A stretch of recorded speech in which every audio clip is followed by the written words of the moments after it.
નમસ્કાર. છોટાઉદેપુરની અંદર વિદ્યાર્થીનીઓને આપવા માટેની હજારો સાયકલ બાદ આજે તમે દાહોદની અંદર પણ આ જ રીતની એક પરિસ્થિતિ જોવા મળે છે. મામા સાહેબ ફડકે સરકારી કુમાર છાત્રાલય દાહોદ, આવો તમને બતાવીએ.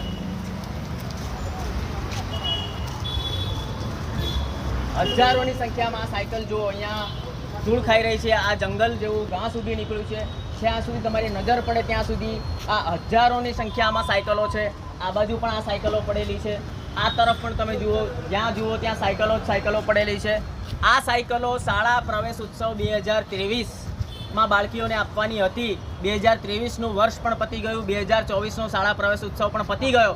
છતાં પણ આ હજારોની સંખ્યામાં જે આ સાયકલ છે, આ સાયકલો હવે આપવાને લાયક પણ રહી નથી. બિલકુલ ભંગાર પરિસ્થિતિની અંદર આવી ગઈ છે. દાહોદ શહેરની અંદર મુખ્ય